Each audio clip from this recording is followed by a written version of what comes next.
Hello, everyone, and welcome to the Brownstone. I'm your host, Dr. Michele, and you're listening to Numbers Don't Lie, where you learn to get out your feelings so you can make the best decisions for yourself, your family, and your business. I have a very special treat. I'm going to be doing something very good and much needed for the listeners. And that's really talking about sensitive topics that are very important to our community. It needs to be said, it needs to be heard, and we need to be informed about what's going on so we can make really great decisions for our family and ourselves. So, I have a panel of Black women doctors. These are all women that have PhDs, they're knowledgeable in their field. Most of them are in the public health sector or they work somewhat in that dynamic. And so I'm very excited to kick off this series of Black women doctors on this very special panel that I'll be bringing to you throughout the year. So this will not be the last time that you hear from these group of wonderful women. So we have Dr. Lons joining us again. You've heard her before. She's an amazing person. She's one of those really smart people, but wears many hats as well. She loves helping people and serving. I'll let her tell you more about herself. I have Dr. Venice Haynes. I was in my epidemiology program, and she was in another program in the Arnold School of Public Health at the University of South Carolina. So she has a lot of knowledge to bring as well. And then finally, I met Dr. Jasel just last year, and her and I just share so many different things. Like we have so many things in common, from fitness to our passion for public health and epidemiology. So we're going to have a great time today. We're going to be really talking about barriers to preventive medicine as it relates to Black health. So let me bring my panelists on up and we're going to dive in. Hi, ladies. Hi, Dr. Michele. Thanks for having us. I'm so excited. So let's just go ahead and get these intros out the way so we can get to the good stuff. So I'm going to start with Dr. Lon. Can you tell us a little bit about yourself? Well, I'm Dr. Shalonda Ingram. Most people call me Dr. Lons. I'm a neuropharmacologist, and I got my PhD from Meharry, where I'm working at now, also faculty there, and research faculty. And in regards to like how everything that I do relates to this, everything that I have going on right now is public health.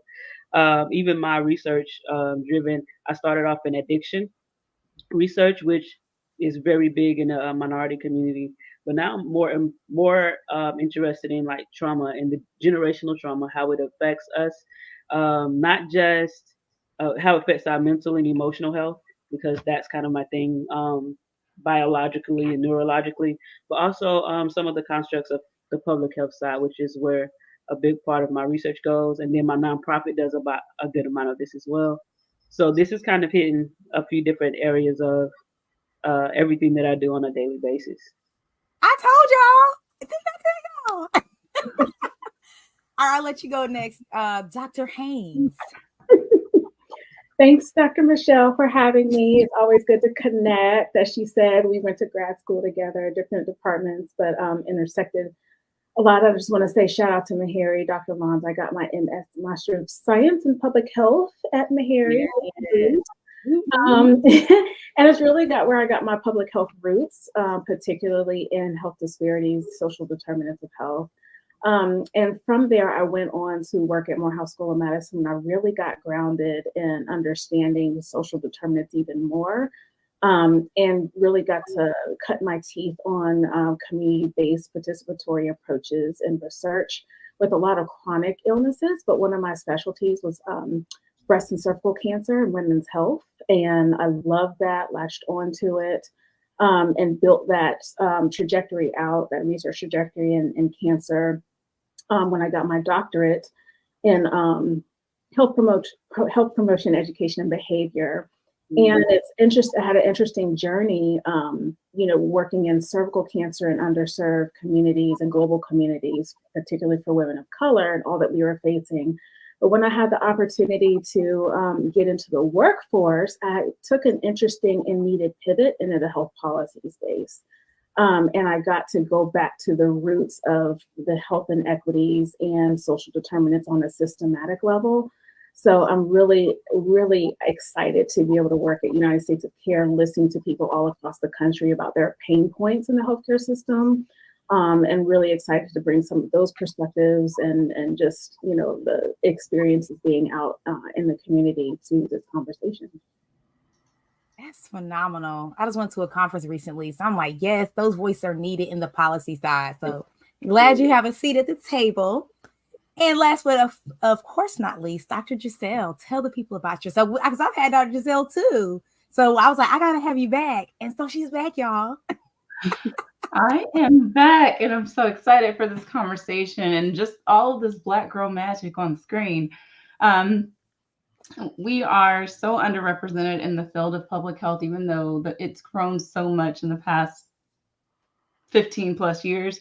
But there's still so much need for representation. So this makes my heart happy. But I am a doctor of public health as well. I also specialize in preventive medicine and nutrition, and I'm also a physical activity epidemiologist. And so I really focus on healthy living, healthy lifestyle, and using that to interject the daily life into health policy and making sure that the community's voices are heard and how these policies are translated to impact all of the domains of wellness. So not just our physical health, but our emotional health, mental health, environmental health, occupational health, all the things that make us who we are as people.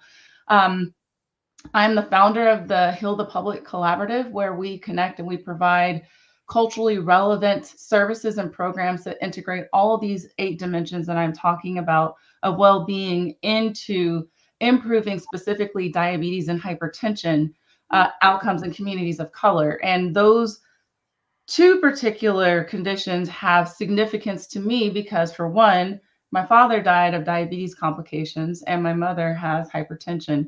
And there's so many countless other people who have family members or they themselves have those conditions, and they are completely preventable.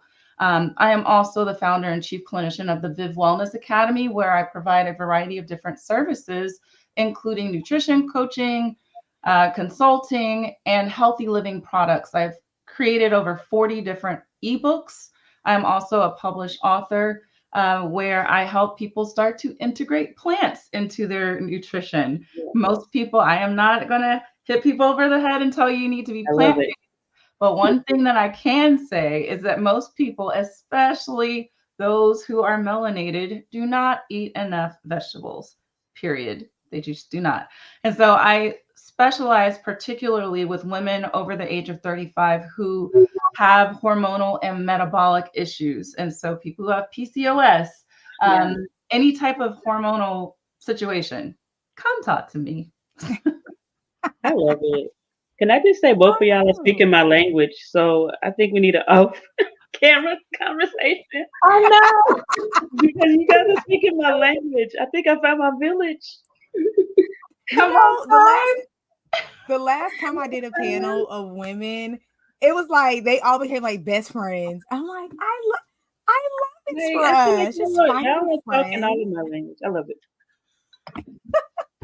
So before we get too far into the discussion, I did just want to share with the listeners. I feel like I lost my place in here. It was just a good string of great graphs. So I want to share with the listeners just some data, just where we are in healthcare. Because I think a lot of times people maybe hear health disparities, maybe you don't understand what it means. But when we talk about disparities, disparities mean differences.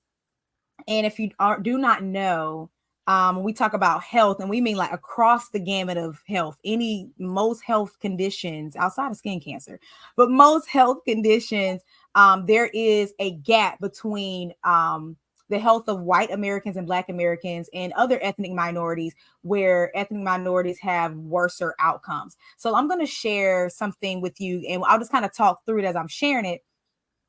So we see this is called, it says age adjusted death rate. So we're talking about, we now can really compare people regardless of age.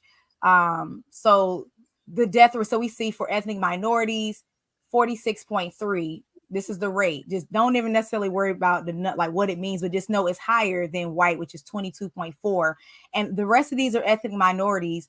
And we see Asian is the only one that's lower or comparable to white.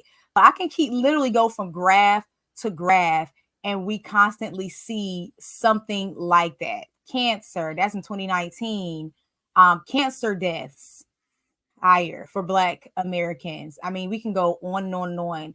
COVID infections. So this is not something that's just like, oh, this is kind of what we talk about amongst our circles. Like, this is real. It's happening. There are, I know some of you mentioned interest in maternal health. We're going to get into that maybe at another time, but it's permeates so many different things. So and I'll make sure I drop this link so you can take a look at it for yourself, because I love the Kaiser Family Foundation. They put out excellent work and excellent research. They do a great job of just how they're able to collect all that information. But I mean, that's what research is supposed to do, help you inform so you can make better decisions. And if you pass it up to the health policy level, because without data, you really can't tell that story of what's wrong and how can we fix it. So I just really wanted to level set and really paint that picture of where we are in health. And when we come back, we're going to really get into what does this mean? What conversation should we be having? So hang tight. Did you know that data-driven organizations were 19 times more profitable? 19. You heard me right. Perhaps you're asking, what is data-driven and how do I become one of those organizations? I'm so glad you asked. I want you to go take a quiz. It's a simple, quick quiz to help you assess if you are in fact one of those organizations. Head over to mogulbeginnings.com/data into dollars quiz now. That's mogulbeginnings.com. You can just go to mogulbeginnings.com and it'll show you the data into dollars quiz. Take it now. You'll see if you're on your way to 19xing your profitability. You're listening to Numbers Don't Lie on KCCR Cityscape. We hope you're enjoying the tunes and all the jams. Make sure you visit our website over at brownstoneworldwide.com to learn about all things Brownstone. You can check out Brownstone Living Magazine and all the great things that we have on the website, as well as the shop. You just got to head over to the website, brownstoneworldwide.com. And we're back. So yes, I hope you guys have let that stuff sink in. So now we're going to get into the nitty gritty. Because a lot of those of what we see happening in our world and our health. I know Dr. Jasel shared her story about her father and her mother. High blood pressure runs in my family. I have a plant-based diet, so and before that, I have just a healthy lifestyle. So that's not a part of my story. But I do have an uncle that's suffering severely from diabetes, and mainly it's through diet and exercise.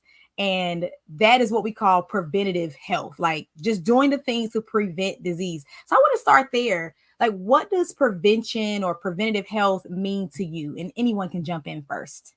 There's so much, but high level, I want people to feel like have a sense of empowerment once they finish listening to this podcast. So I would say from, just a broad community level, vaccinations, whether, there's all kinds of different things, especially our ideas about vaccinations, especially since COVID-19 has come about. However, really looking back at things that we thought were eradicated, that because of the lack of vaccinations, they have resurfaced. I'm not going to get into all of that, but vaccinations are really, really important against influenza, HPV, all kinds of different things. So it's even far beyond just COVID.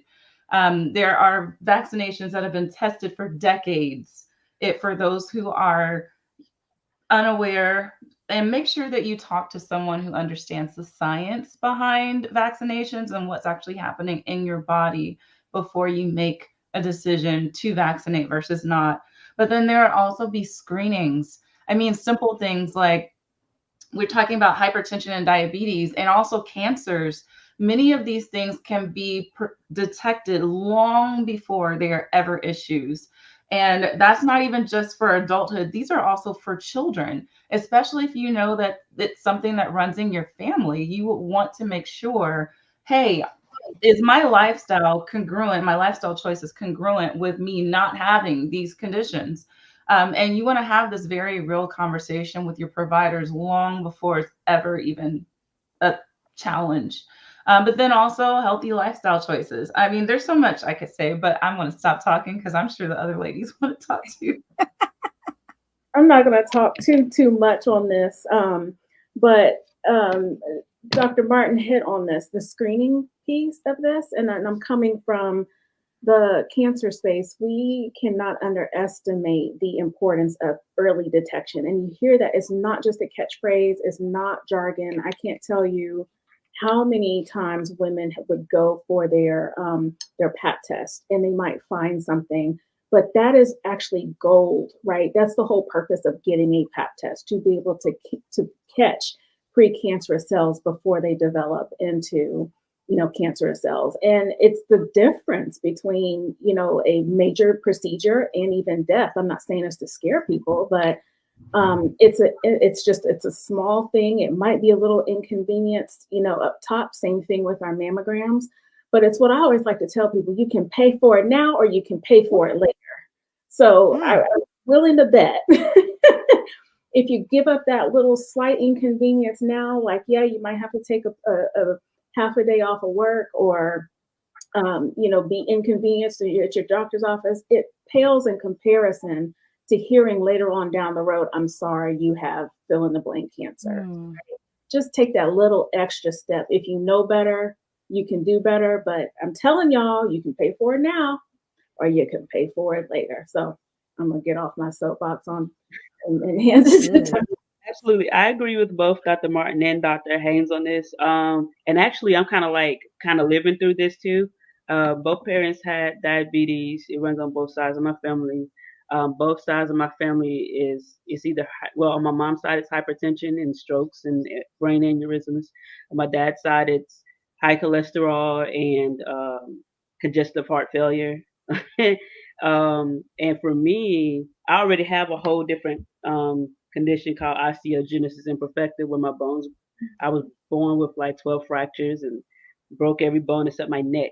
So for me, I have this different kind of sensitivity. Um, so right now I'm living through this. For whatever reason, everything wants to spike right now. So I had already been on that road of like, all right, I'm back exercising. You know how that grind gets you and you try to get your life back. So now I'm back exercising. I'm back not eating whatever I was eating every day. Um, and so I'm actually living the side of let me go ahead and do what I gotta do now, so I don't have to pay for it later, and just doing the work up front. Like as a person that's not only am I like having to like live it, but then I have to go to work every day and like teach them like, hey, so these are drugs that treat congestive heart failure. Like these are the drugs that treat diabetes or glaucoma, all of these things that I've actually seen people deal with in my lifetime. And so just do like I'm like living proof, and even from the cancer space, my mom actually had gastrointestinal cancer, but the Wow. she had a mutation that was common. She had the BRCA mutation, but the BRCA mutation wasn't expressed in breast or ovarian for her. It was expressed in it had mutated and overexpressed in her GI tract. And it took, I think it was like 9 months. When we found it, it was already stage 4, and Yeah. she was actually going through regular screenings. But it had just become very aggressive because she had acquired Crohn's disease. And so, Mm.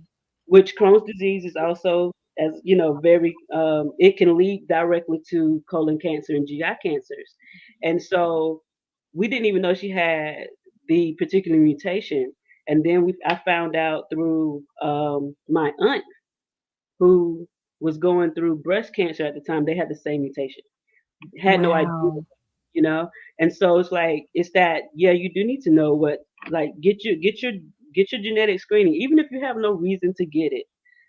Knowing is better than not knowing. Because I immediately, with Hmm. my brother and I, we both, once we found out my mom had, she got next gen sequenced. Me, I was like, listen, this is what what we're not gonna do is play with this. So we got next gen sequencing.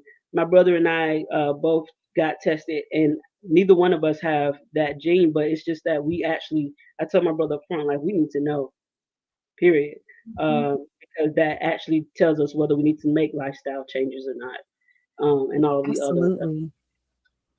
That's good. Knowledge is power. And that's really half the battle, is just getting the information, knowing for yourself so you can make an informed decision. And that's really what this podcast is all about, helping people really frame their conversations differently so they can now say, okay, let's think about this rationally, objectively, so we can make a great decision.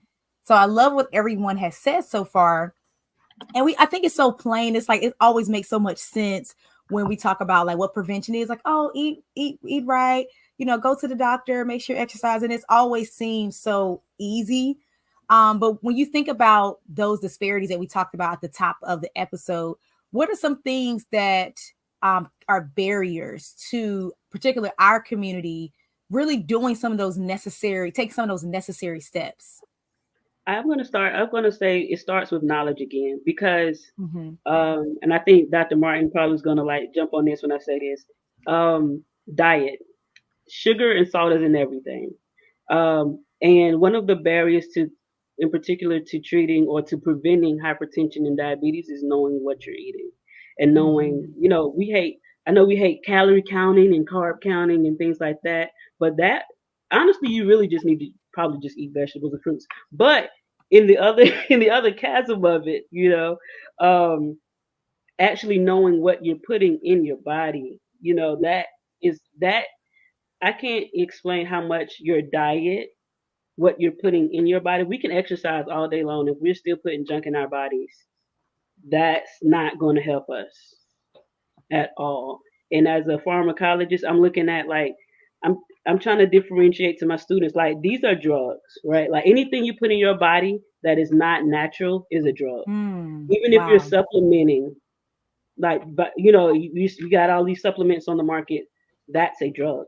If you're not absorbing it in natural ways or means of like your basic foods and vegetables, making sure that your body has the proper metabolism so that you're actually producing what you need to and not producing what you don't need to, those kinds of things, that's the number one thing.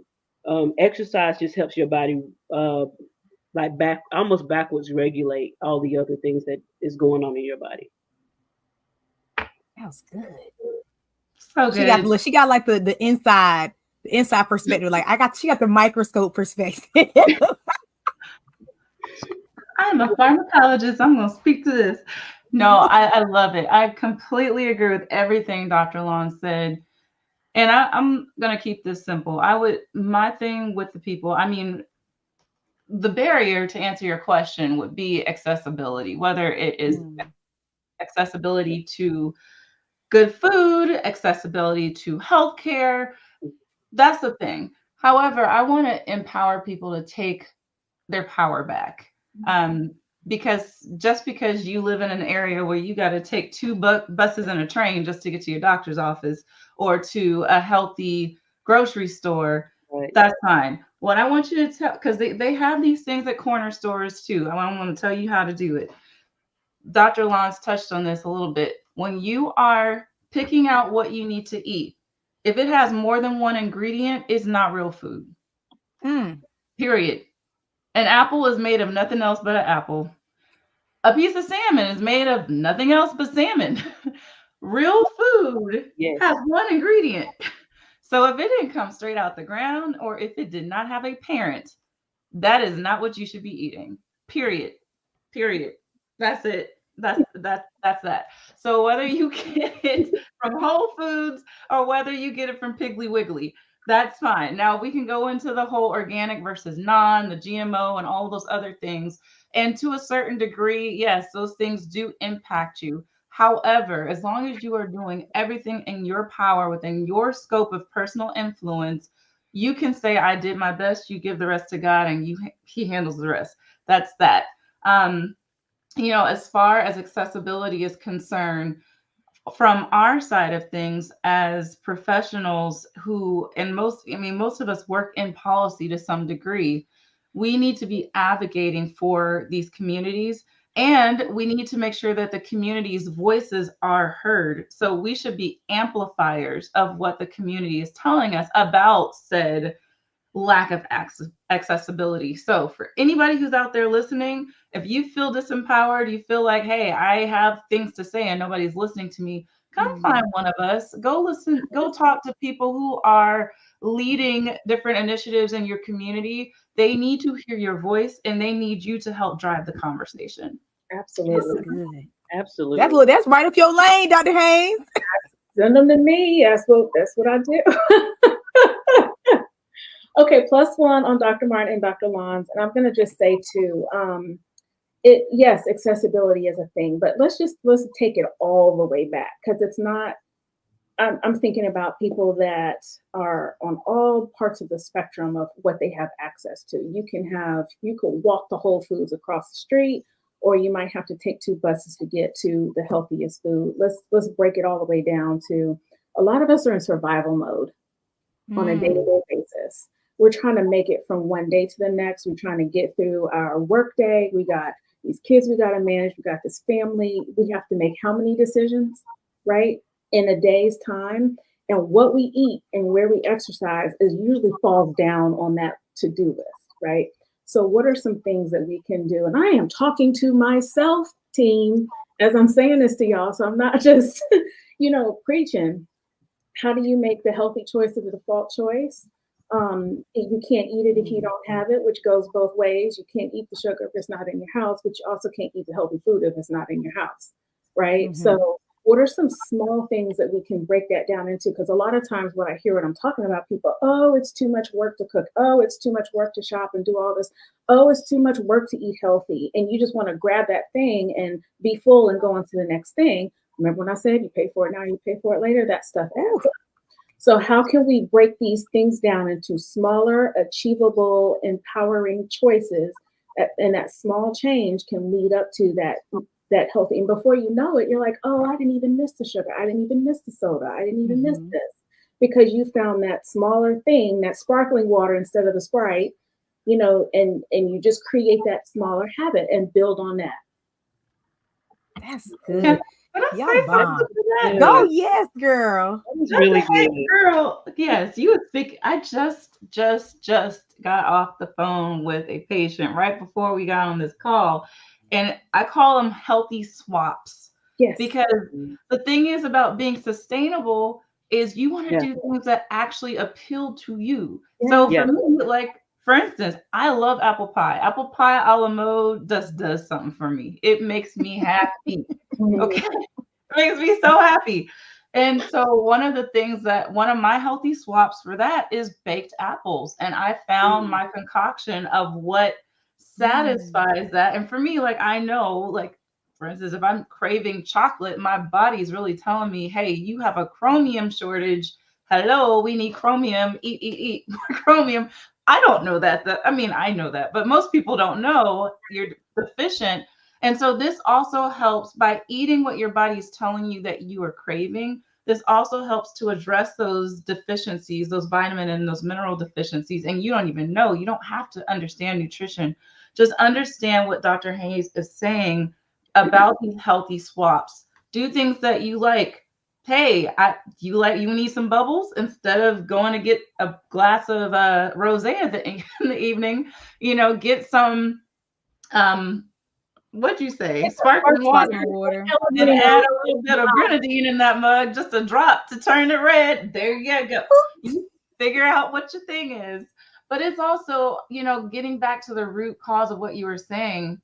It's really stress. And you talked about all of the decisions we make and all, the analysis paralysis. We are making all these choices. By the time it gets to the nitty gritty stuff, we're so overwhelmed. And that's why when you study like really successful people, multimillionaires, many of them say they talk about the fact that they try to minimize their choices on a daily basis. Many of them have a very strict routine. They wear the same things over and over again. They take the guesswork out of life because it minimizes stress. It's not because they're boring. It's just that they have discovered that if I have to make all these decisions throughout the day, that makes me less productive. I can show up less for myself and everybody else around me. And I think there's something to, kind of unpack there. So I don't know what everybody's looks like, but figure out what is the cause of your stress and start to make a game plan to minimize that stuff. That is so good.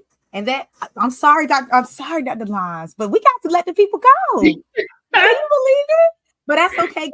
We're gonna have part 2 to this, and we're gonna pick up right where we left off with the stress. And Dr. Lines, we're gonna let you go first because this is such a tip of the iceberg, and this is such a needed conversation. So I hope our element of a little bit of laughter in there helps make this more digestible for you. If this is the first time you're hearing these type of conversations, but we have to save ourselves because no one is coming to save us.